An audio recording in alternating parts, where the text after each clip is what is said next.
Hello, and welcome to Wisdom and Productivity, the podcast of Dr. Efraim Martinez.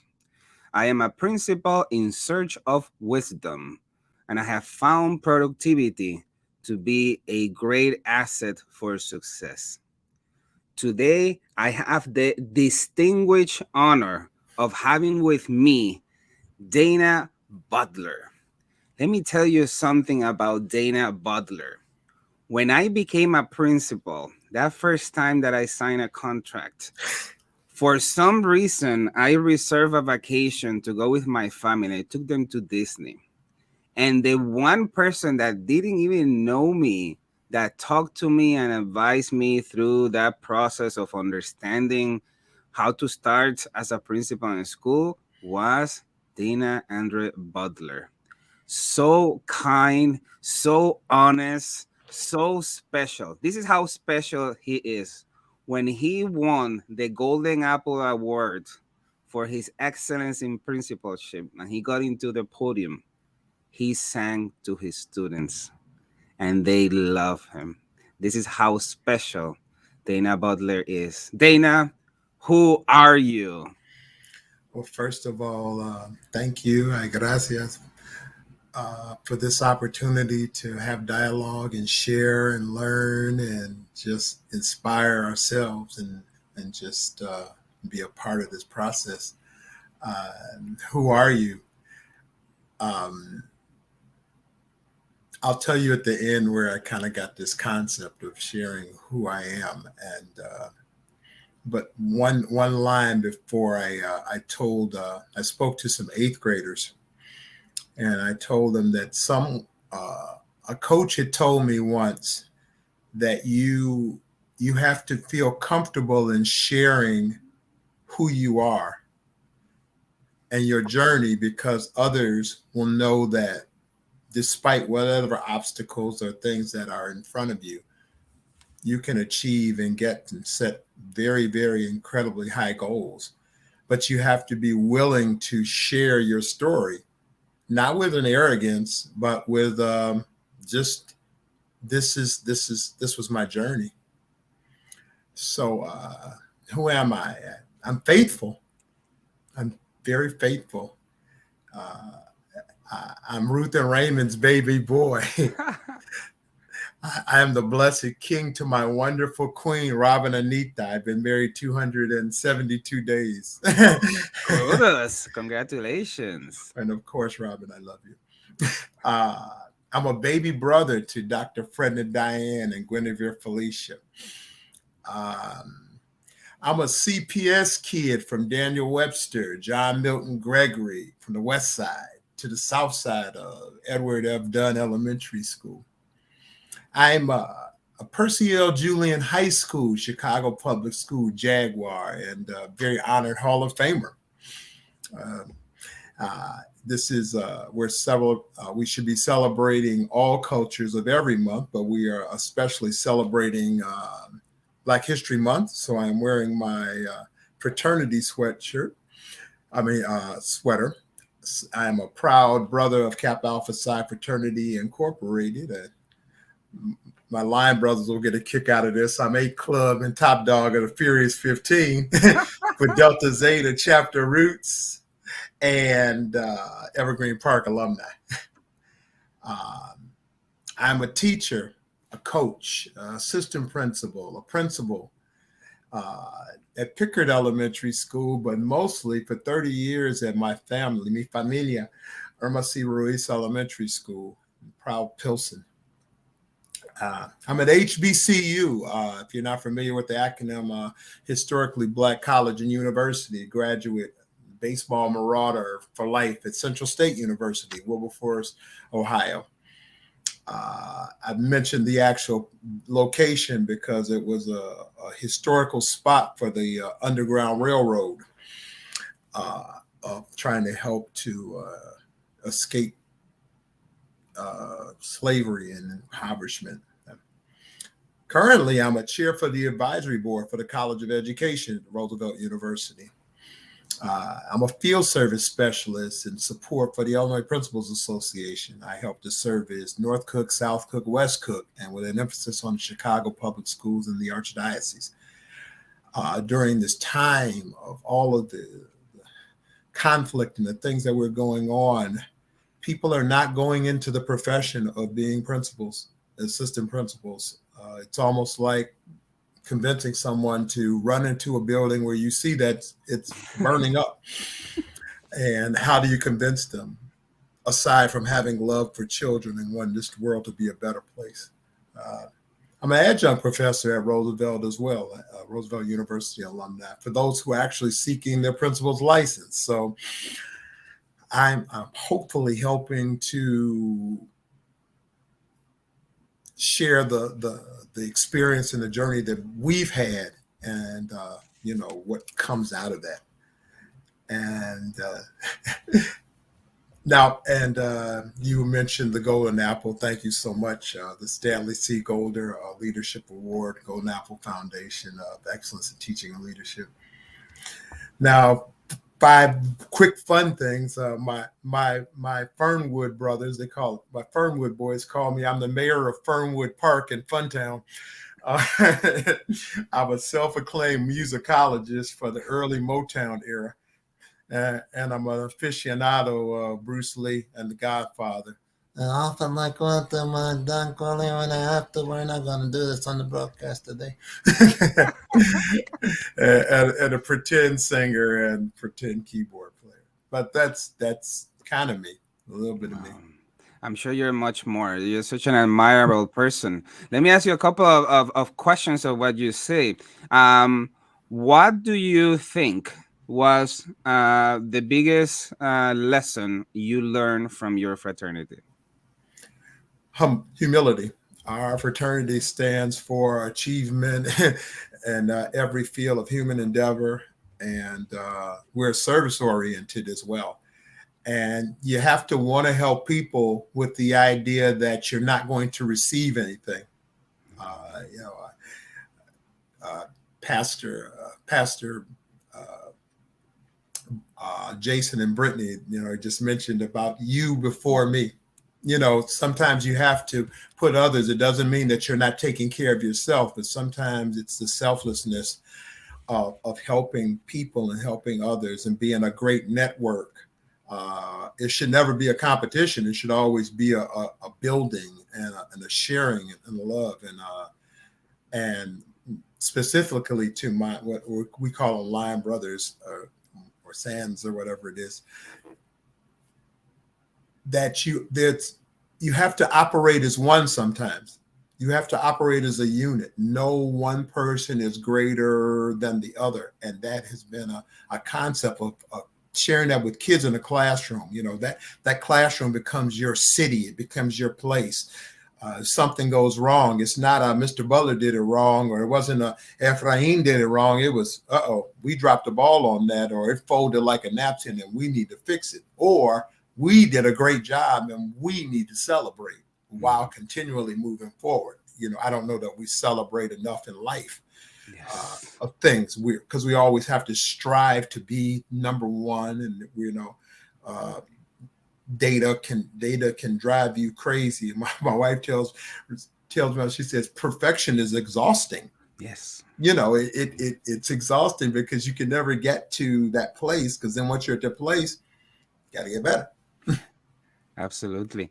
And one more follow-up question. If you had a magic wand, what would you include in principal preparation programs to prepare principals to deal with this pandemic era?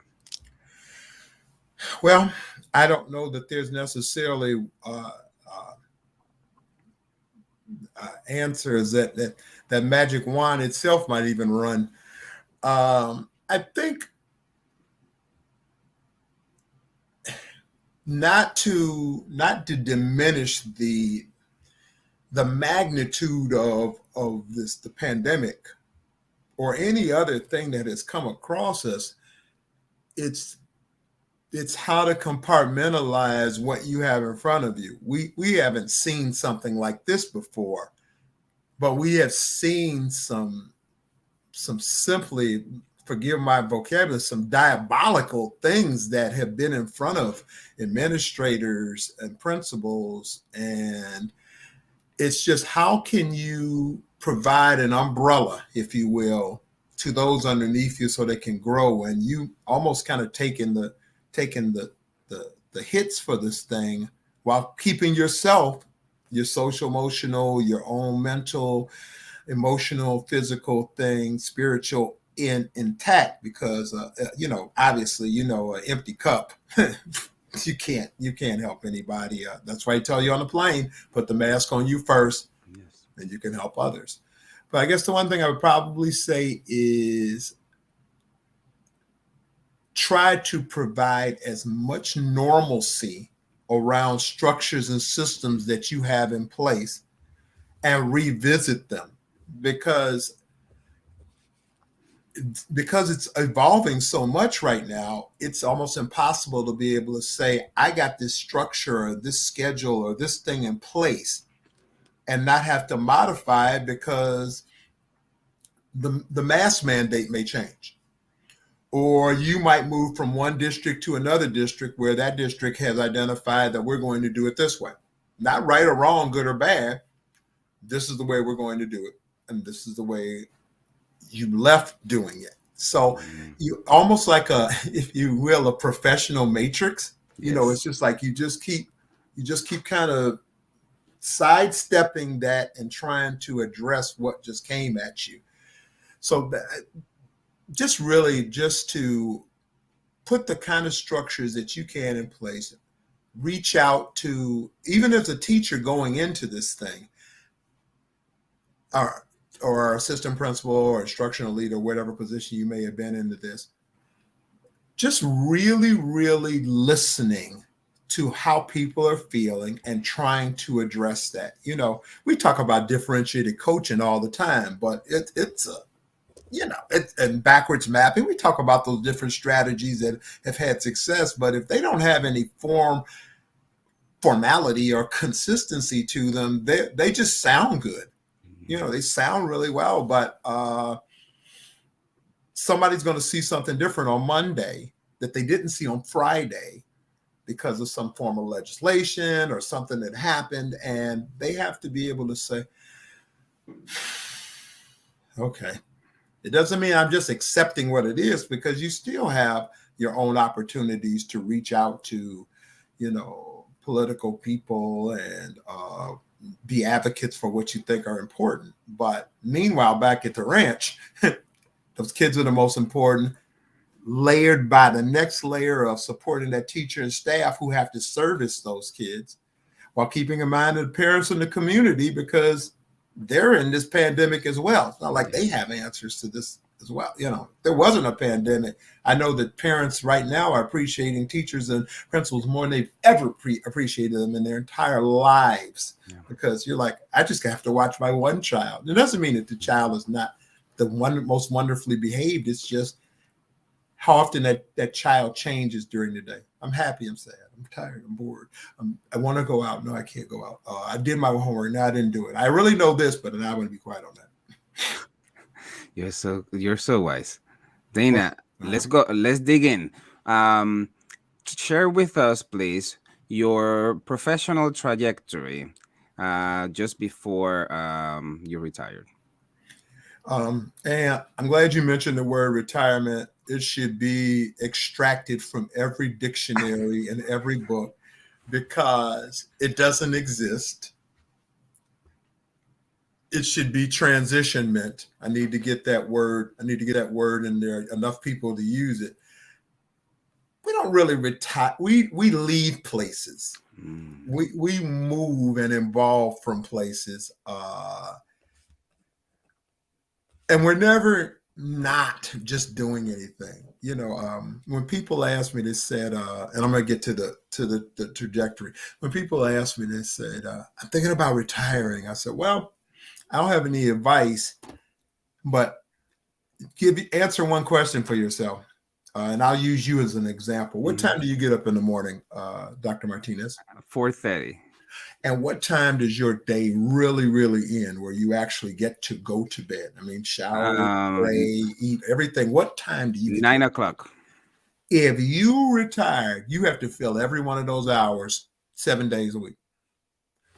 There's only so much sleeping late. There's only so much mindless TV you can watch for there's only the 70s series. There's only so much music you can. There's only so much volunteer work.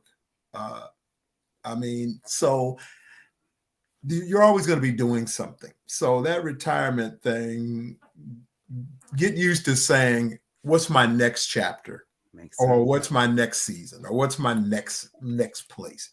Uh, I got into I've been working since I was 13 years old. There's a program called a CETA program. Now it's called a mayor's program. I've been working since I was forever, cutting grass. My first interview for cutting grass I went to in a tie. Uh, and every place that I went, I wanted to learn more about it. And subsequently, people thought, oh, well, he actually is interested in this. So they would give me more information. They give me more opportunities. They give me more things to do. And next thing I knew, I was the supervisor for that program. Cute story. I was a supervisor in the math department back in the central office when it was on North LaSalle. And there was this man I would see in the hallway all the time that people were a little frightened to talk to because he just looked the part of authority, great suit, and very, very well spoken. It was a Simpson Juarez. Oh yes, I remember him. In the interview, when I interviewed, because he's the person who hired me at Ruiz School for my first teaching place there. And I said, I don't know if you remember me, sir. I was the guy who worked in the Xerox room. And I'd always say, hello, Mr. Warriors. And you'd say, carry on. He said, oh, yeah, you're the guy in the math room. But I taught for about 10 years, but I saw some administrative decisions that I thought I had some reflections on. So I ended up, my mom said, well, now's a great time to go back to school. But at that time, people weren't going back for certifications. You either went into counseling or administration. Yes. And she told me, as much as you like to try to help people at the elementary school level, you're not going to be talking to groups and talking to kids. You're going to be doing a different side of this. Not that it's not important. Yeah. So I went into administration, and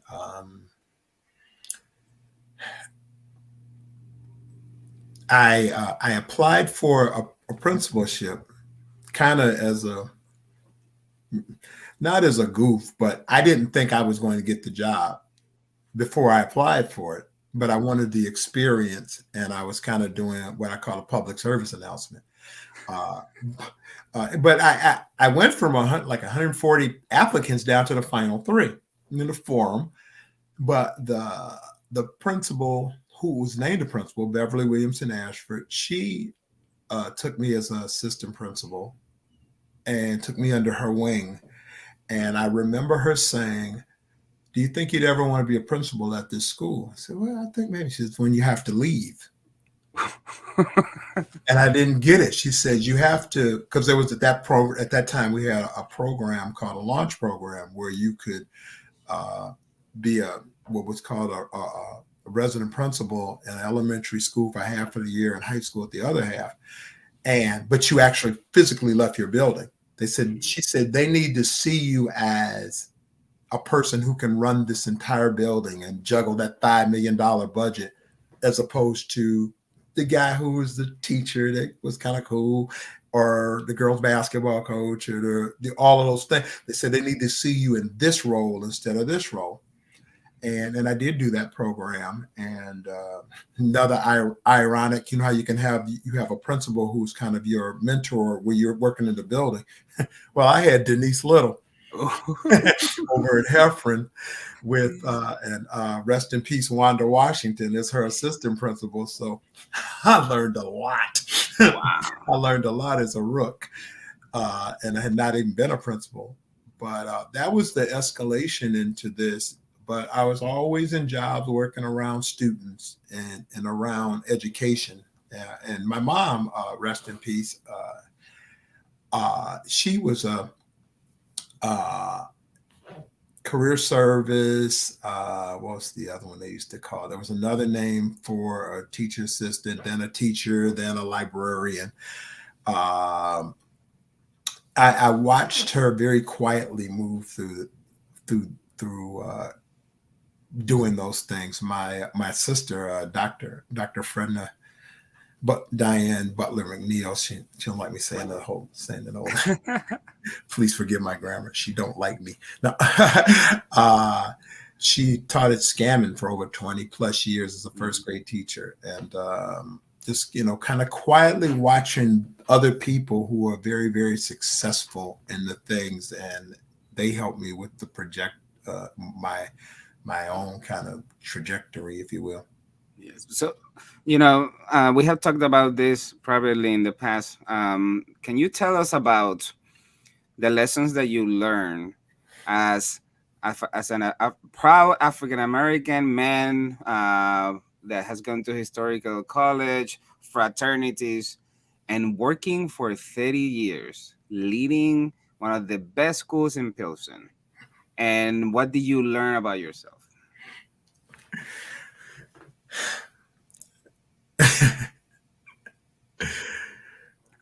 I I learned that I was much more resilient than I thought I was. I I learned that the moment you think you have it, the rug will come from under you. I learned that if you do not stay humble in this, you will crumble in this.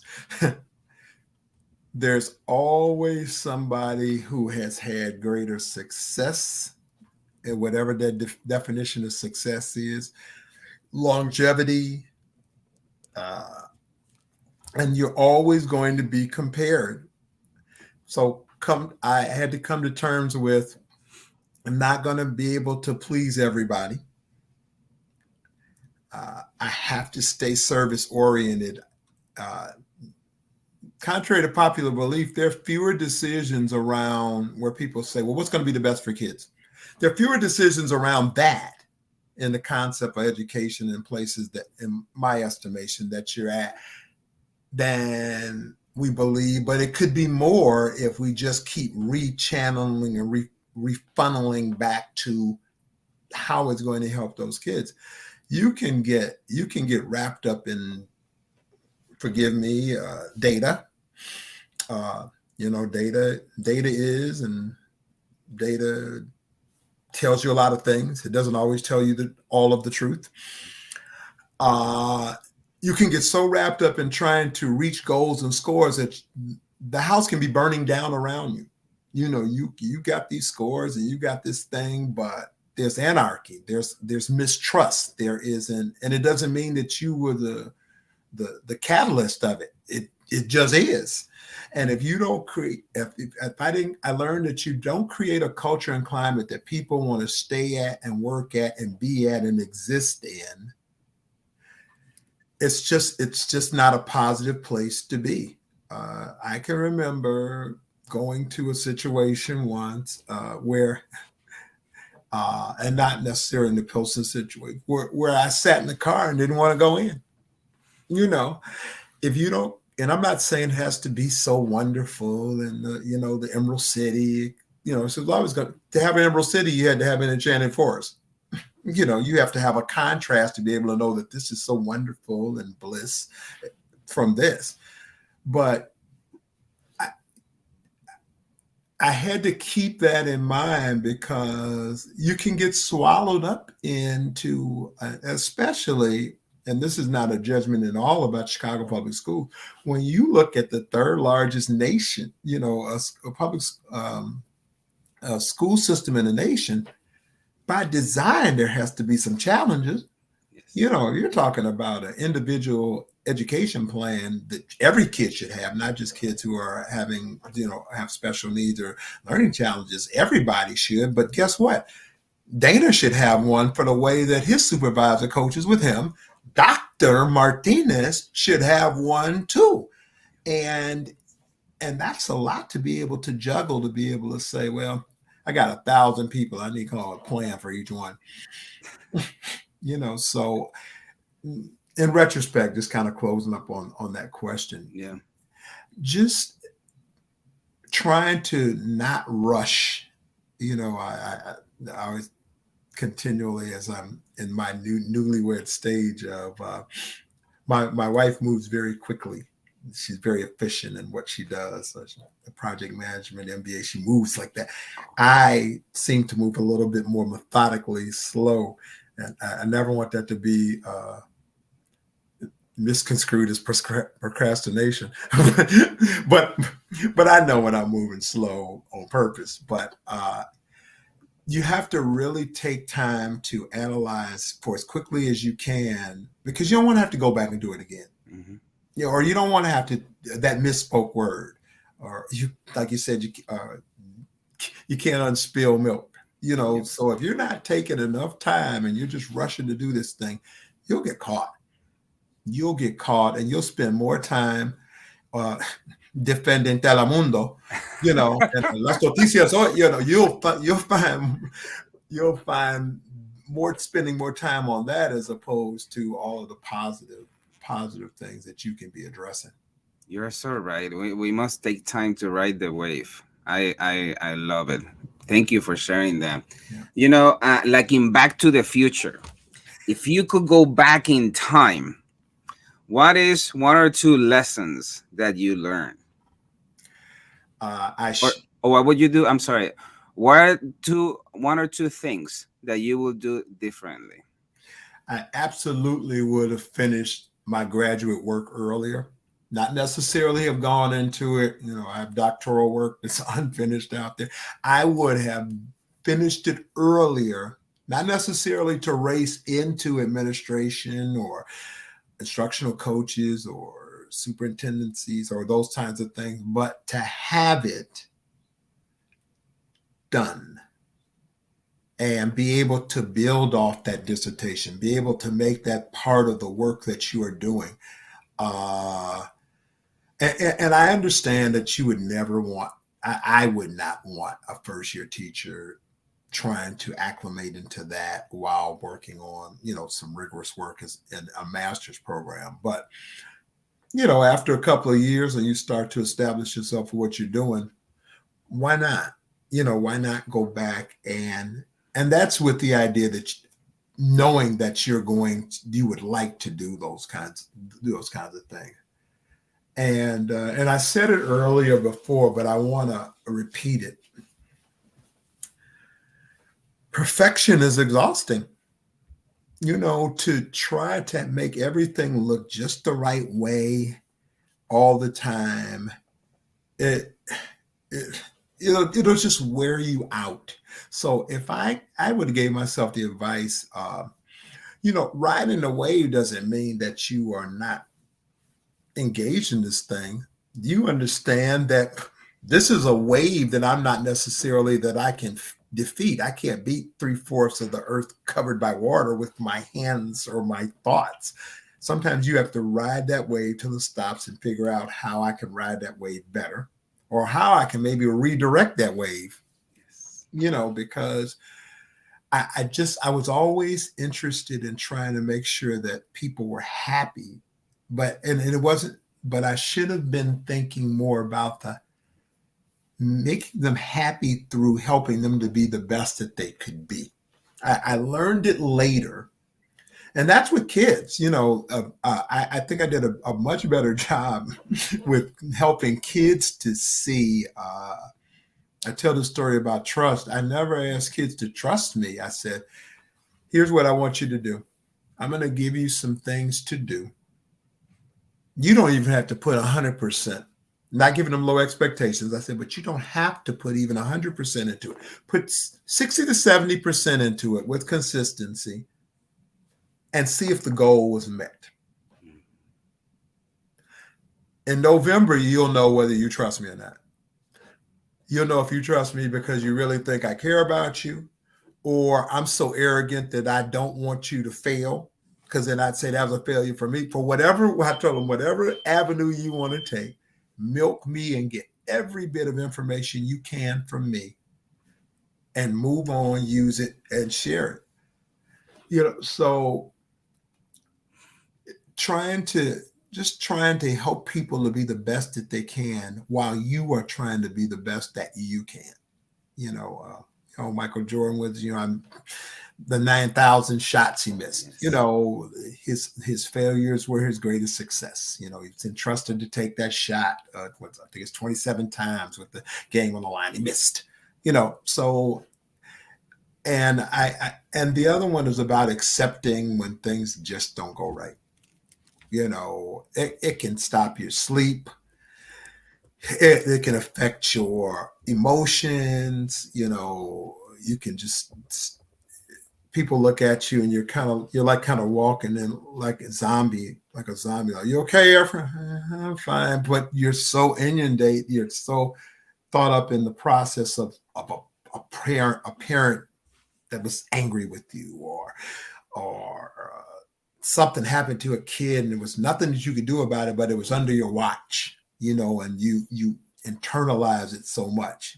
you know those are the kind of things. It's just like, I just wish I had put a little less energy into some of that and more into, just really, really. And like I said, I was blessed that it came later, but those early, I'm preaching to the choir, those early years of the principal are, you can't explain them, boy. Rough. Yeah. That's I'm having such a much fun in this conversation, then, and learning so much from you. Let's go into books. Books, either reading or listening, is such a privilege. Could you please share with us the one fiction book you cherish the most and why? Well, I don't necessarily know that I cherish it, but I certainly own it. To Kill a Mockingbird. Mm.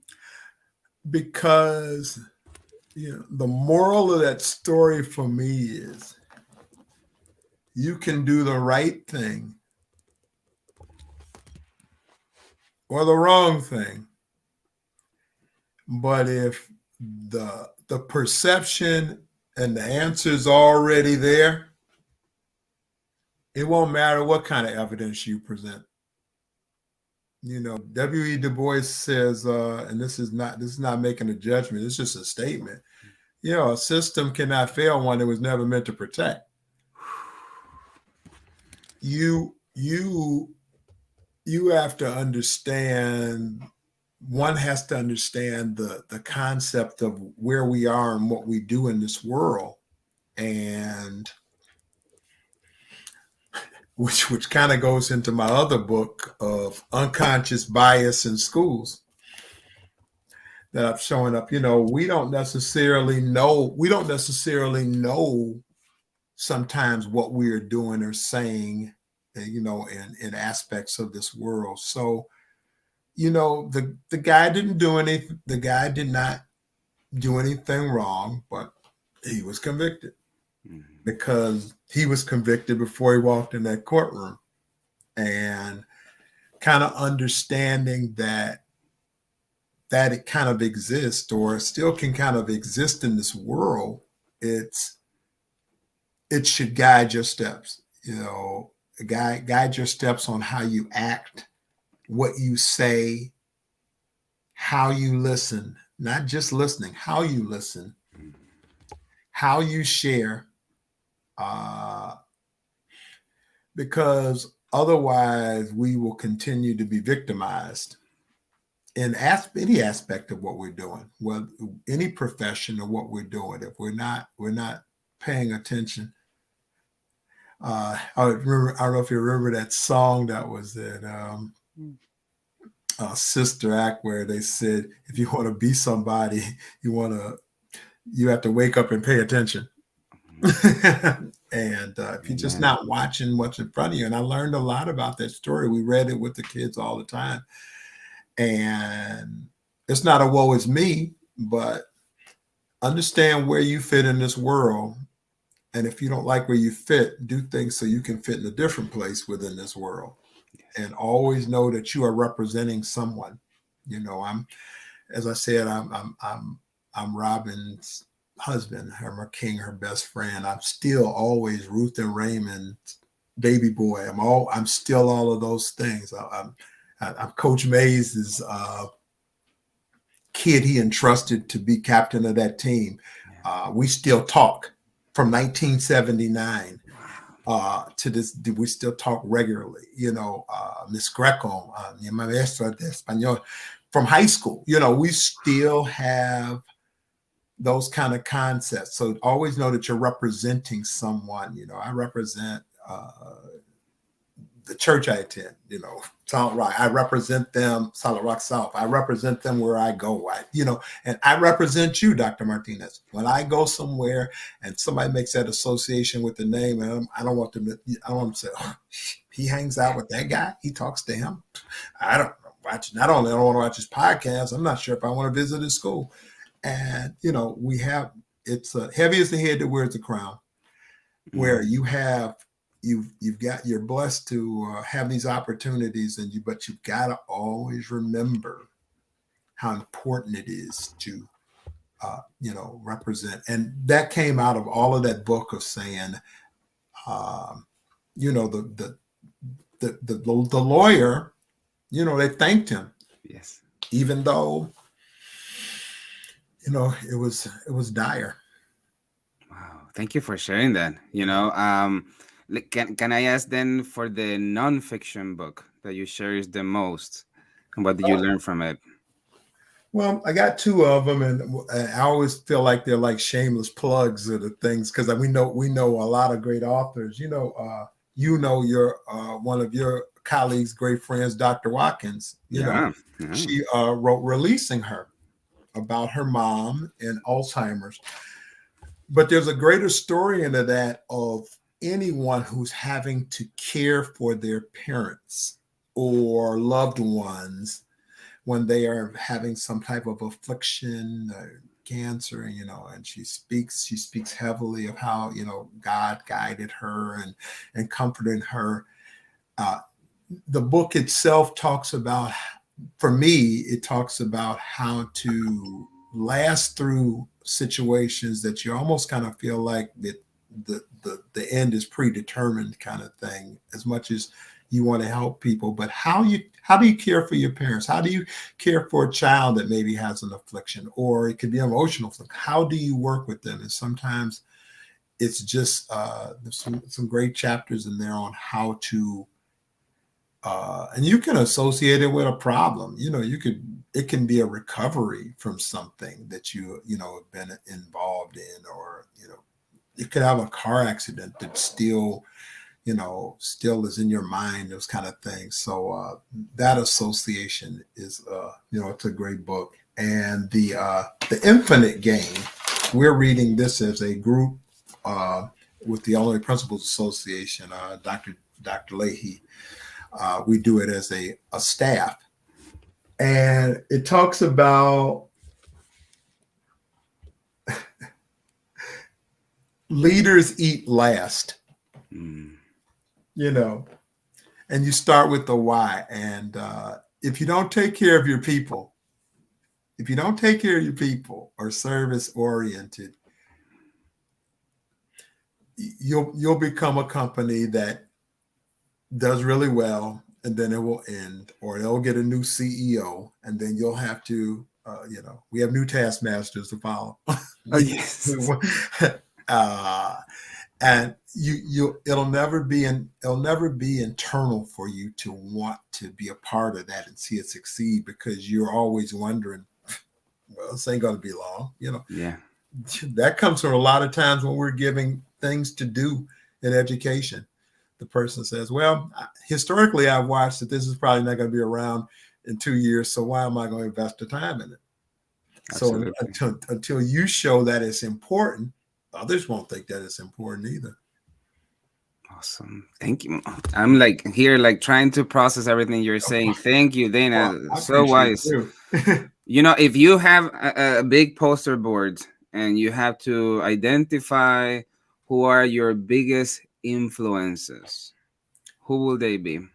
Well, I have pockets of those. I have different pockets of personal influences, professional influences.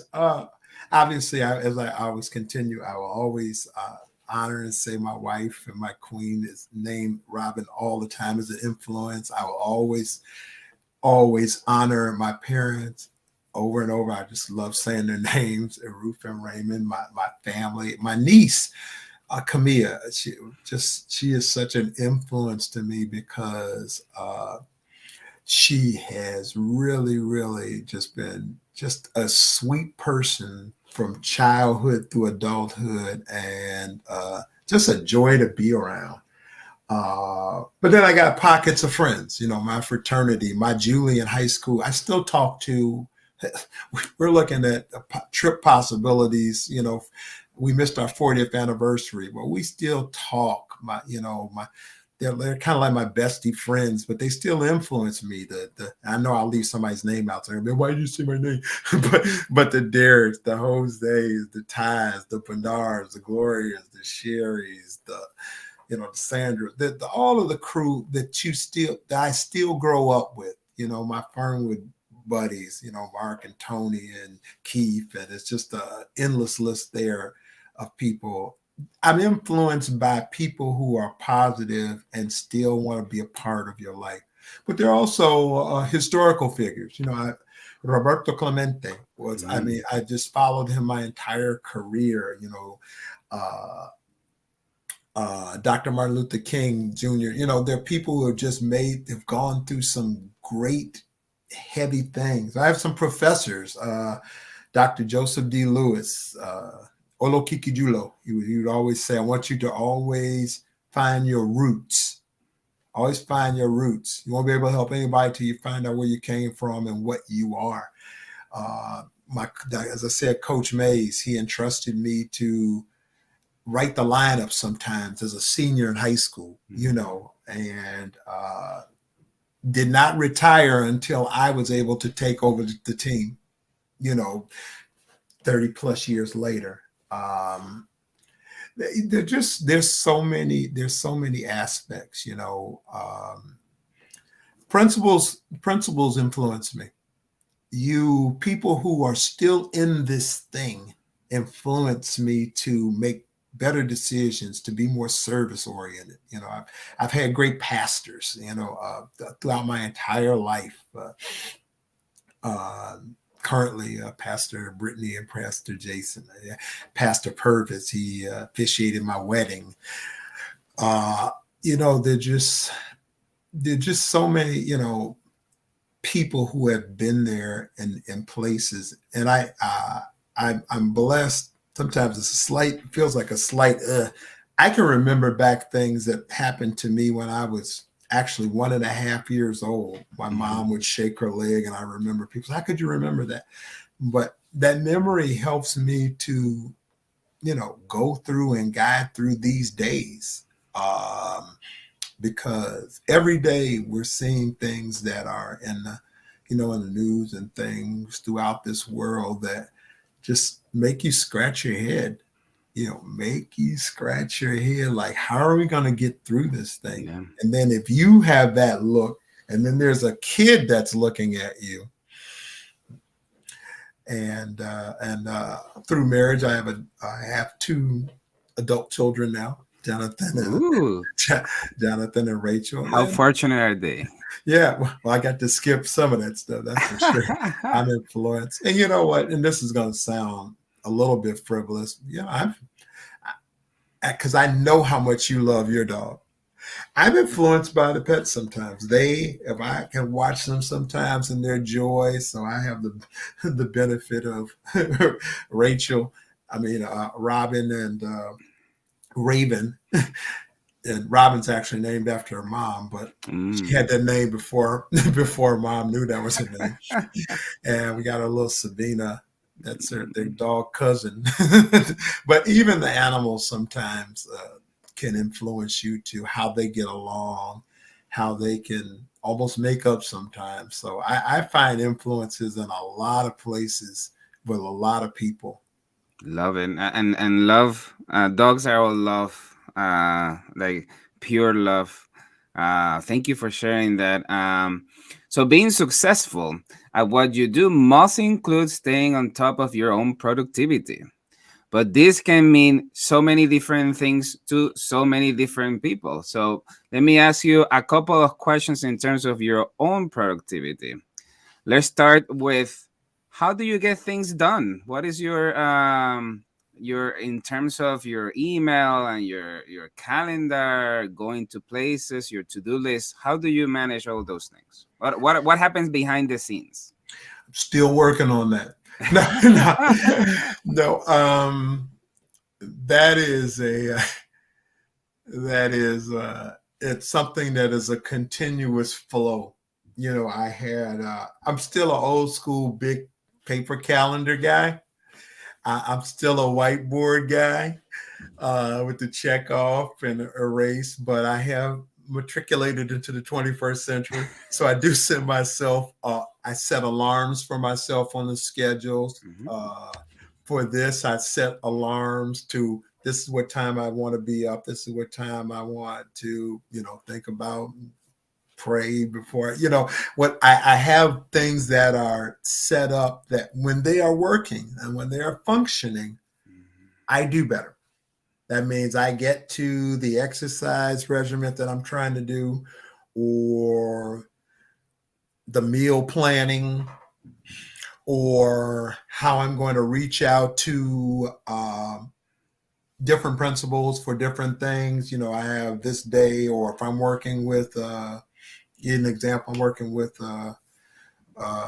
Dr. Williams, Linda Williams, and she mentors principals. So I reach out to her and she reaches back to be able to say, this is a time that we can meet. And I look at that calendar, and so this is an unfinished one, kind of where you Yeah, yeah. you keep looking and you don't want anything to get too bogged down. But that has been successful when I really look at it from, I back map from not just from that month. I've been trying to break it up into quarters Mm. of 3 months. I'd be remiss if I didn't mention another person who influenced me, is my barber. My same barber that I've had since I was 13, Mr. Wow. Benny. Historically, traditionally, and I'm going to say it this way, and yeah, I said it. In the African American culture, in the barbershop, it's almost like a therapy session in there. You learn so much, and if you're a little kid, they'll remind you. They'll say, "Now you listen to this because this is going to help you." But he does this thing where he says he cuts winters. So around January, February, he has to go somewhere that's warm to cut that winter kind of thing. Well, I break things up into 3 months and back map to be able to say, am I going to get caught up, or am I going to be behind the rest of the year? So I encourage people to find the thing that works for them. But that's kind of a block that has worked for me. It didn't necessarily work in that way with CPS, because that schedule itself kind of designs and guides you. Like Efrain knows when he's going to get his budget. Yeah. He knows when he has to and how he has to meet with teams, for this continuous work plan, CIWP. He also knows what's the seasons for hiring and teachers that may or may not be retained or leaving the system. And I know it's got to be even more on steroids because of having the number of people who have much more years during this pandemic. Mm. So I guess I would say also looking at your own district map. IPA, Illinois Principals, they do a great thing that's called a principal calendar. Mm. And all of the field services specialists, and we reach out to principals. When do you do this? You do this. So if somebody was really going into this, they could look at this and say, I can kind of figure out my professional part just based on these are the kind of times and things that come out. If it's nothing more than celebrations or awards or your spirit week, whatever it is. So I do a lot of back mapping and just really goal oriented to see, am I hitting these things? If I got a bunch of things on here and they're not getting quote unquote a touch, then I need to go back, or even I need to let some things go, or I need to retool what I'm doing with them. Because the better you do, the more people will give you and the more they will ask. Yes. Wise. Let me ask you, in terms of your habits of success, like how does your morning routine look like now, in comparison how it looked when you were in the trenches? Uh, so I kind of feel like I keep coming back to my nuptials. I've been a bachelor since fourth grade, so married life and retire quote unquote retirement are all kind of a different thing. But knowing that when knowing that in the morning what I'm going to do, getting up, pray, thank God, and I say hello to my wife. I love you. But then the dogs know that they're next. They know because they're jumping up and they're screaming. They know that that's, and we know that then there's some kind of breakfast. But in between the I love you wife and taking them out, I pull out my calendar and I want to look and see what I have in front of me. And that will remind me. I try not to look at night because sometimes if that day looks too ugly, you won't sleep as well. So I don't necessarily encourage looking at it the night before, but almost having a mindset of what that week looks like. You kind of know, well, I'm going to be doing that on that day. And just trying to be as consistent where it's not overwhelming.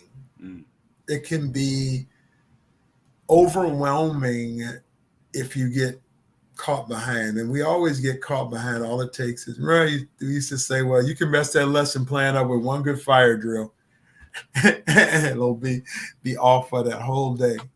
But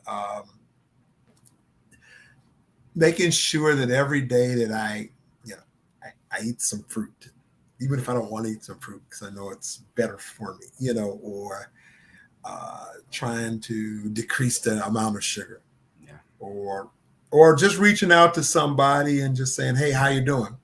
Because somebody was thinking about me. And the fact is, somebody was thinking about you because no matter what profession you're in right now, everything is, being attacked by lots of things that are going on. So you just got to find your balance. And that's, I guess that would be the one thing that I'd say is trying to find that healthy balance. I saw on the podcast, I wasn't able to attend. There was a homegoing ceremony, some would call a funeral, for a great educator, a Hall of Fame coach. His name is Dr. J.W. Smith. And he was in Chicago Public Schools for over 40 years. And he passed. But the message was, they said, I can tell you who you are and what you value by your schedule. Wow. What you have in that schedule will value and tell you what's important to you.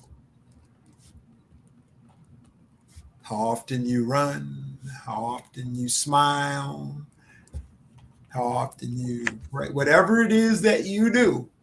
If you look at that schedule and it's in there, it's somewhere, however you document that thing, you'll know that it's important to you. If it's not on that schedule, it's important to you, you should get it on that schedule. Yes. Amen. Let me ask you one more follow-up question. What influence will you say church has done in you?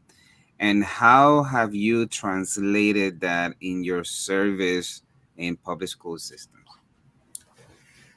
Well, I will readily admit here that my opportunities in my walk was was should not have been challenged, but it was challenged when I was in the trenches of working. Um, and granted, I take full responsibility and accountability because I can say this that people will see. Uh, Now it guides and leads my direction in life now. Not as much as it should have been, and some people just have to, be transparent. And I'm okay with people seeing this because I want them to know that I want anybody who's listening to know that you don't have to stay where you're at to be where you want to go. And we talked about it before about that balance. If you can't find a way to, you know, put God first and drive your life, or guide your life. Now, and please, if anybody is offended by that, please, you're forgiven. Not offended taken. This is Yeah, you. This yeah, is your wisdom and yeah. productivity. You got to find a way to, take those words that are written there and have them direct what you're doing. But we live in the natural. So how do you take this? How do you take this information and help to guide you and stay faithful? And so I really would have liked to have been paying more attention. I've always been faithful from a child, but sometimes we can let it not be a focus for us. And I encourage people to sit back and kind of take a glance at their lives and say, well, does it look the way that I want it to look? And if not, well, what's the constants that are happening and what things are not happening? And subsequently, I think it will help you to uh, regain your faith because faith is it's all. Faithfulness is all in all. Thank you for sharing that. One more follow-up question. You win the prestigious Golden Apple Award. You enter the gym room in Irma Ruiz School, and you see all your students there to celebrate you. And you get in the microphone and you sing. Can you walk us through that moment and how you felt? What did you think? Why sing? It's fascinating. I want to know what were your thoughts. So so a little bit about the process is not, I don't know that it's a secret to anything. You don't know whether you're going to win it, uh, but or you don't know if you're going to be acknowledged by it. So uh, you walk in there and you see the kids, and I'm sure I got tears in my eyes because I know they got that thing. But um, as much as it's an acknowledgement for me, it was an acknowledgement for the kids. It was an acknowledgement for the school. It was an acknowledgement for you. It's an acknowledgement for anybody who's putting time and effort into this thing that somebody says, good job. The kids always get it. We have, and you may or may not know, I'm still there. We had a staff band called Suavecito. Mm. Franklin Paz, he's a world-renowned singer. He sang with Celia Cruz, all of these great people, Tito Puente Jr., and but he's also a computer teacher. Mm, yeah. And Maiter Martinez, Albert Ramirez, Othon Caballero was a great. We would always Jose Martinez. He would come visit us from when he after he retired because he taught there at the school. So we always would play. And about 15 years ago, they had a thing called the World's Greatest Barbecue by an insurance company, and there's a prize, $15,000 for the best teacher acts. So they had three different stages, and they had celebrity judges, and we made one of the auditions, and we actually made the stage, and we sang Suavecito by Malo. And we didn't win the money, and the people's, but it was from audience participation, and they said, "Oh, you guys did such a great job, and you're wonderful. We'd like to give you $1,000." I said, "Oh, thank you. That's very kind, but no, thank you." I said, "Excuse me." I said, "You said that it was for audience participation, correct?" "Yes." I said, "Well, somebody taped this out there. Have you watched the tape?" I said, "Well, we're not asking for the money. Just watch the tape." Because I said, so I had to explain to my parents and those idiomas why we didn't win. So they called back a couple hours later and said, we heard about our one, so we want to give you $3,000. Oh, that is fabulous. I said, "You didn't look at the tape, did you?" Wow. They looked at the tape and they said, "You're right. We want to award you the $15,000. I said, "I got a lot of nerve asking for stuff, right?" I said, "The only thing I would ask you to do is come out and present the check to the school." And we played for them. Nice. But one of the favorite songs that the kids, that was a long way to get to the story. One of the songs that the kid liked the most was "My Girl." So that's why I sang it, but I changed it to Rui's, Beautiful. But and it's overwhelming. It's an overwhelming moment to get acknowledged. Some people have been great this entire time, and they don't. I don't know if you're a baseball fan. People still they kind of mourn Ernie Banks that he never got to play in a World Series. As great as he was, and a great Cub sometimes. But you just have to know for yourself the work that you're putting in, and I remember talking to the four finalists, or it was four of us, and I said, like, "Oh my God," like, only taking one of us, Dan Krause. There was some prolific names of people up there, and I'm like, ooh, but you always know that sometimes you might get that, you just might get that knowledge, or we say even a broken clock is right twice.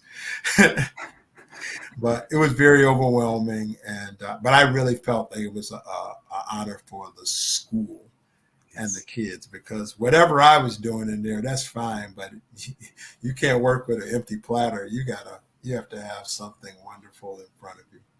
Beautiful. Thank you. Dana, this has been such a great conversation. I'm so honored you have been here in the show. Anything else that you would like to share with the listeners of the show? Um,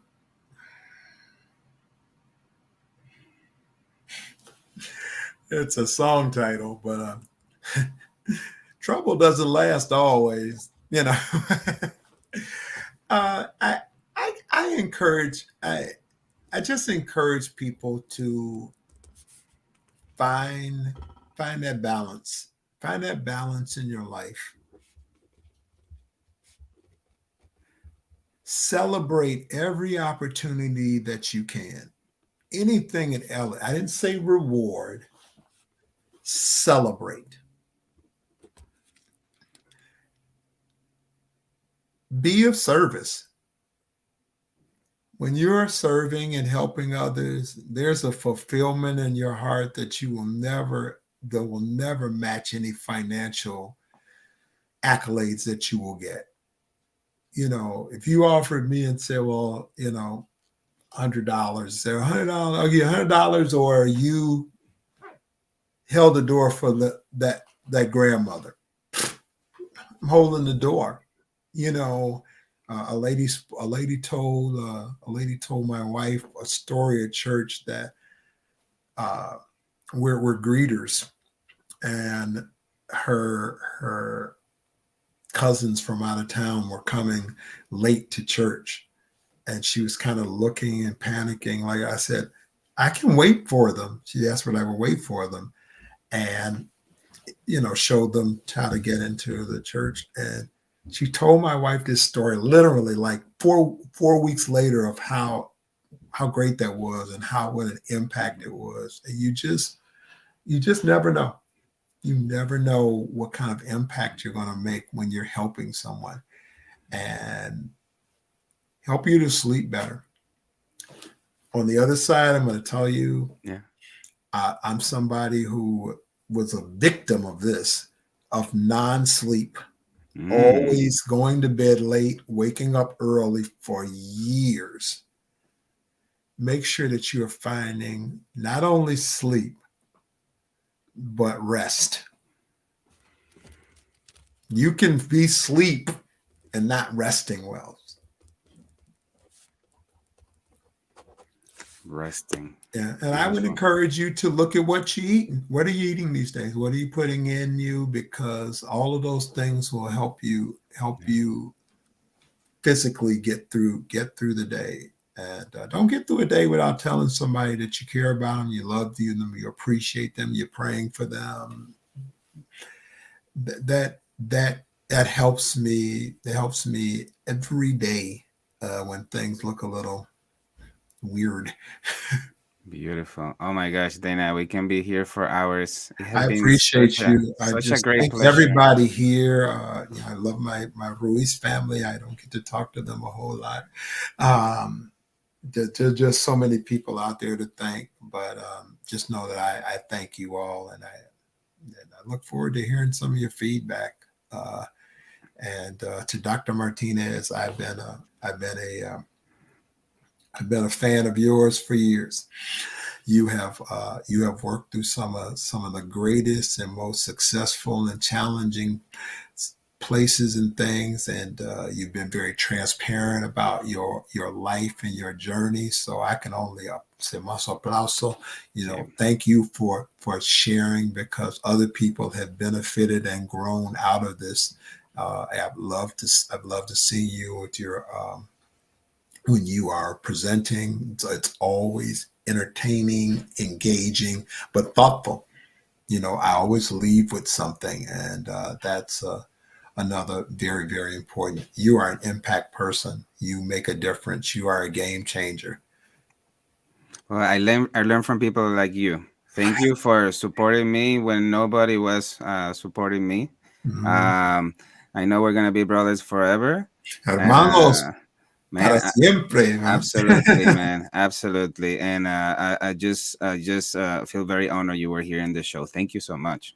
And thank you for giving me the opportunity. And Thank you. you all stay safe. Absolutely, man.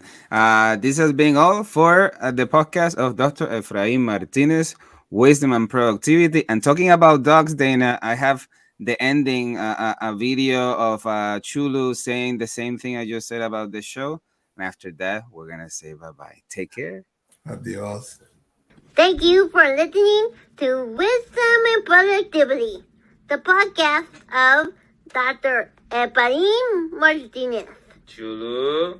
And as of that production, chill out.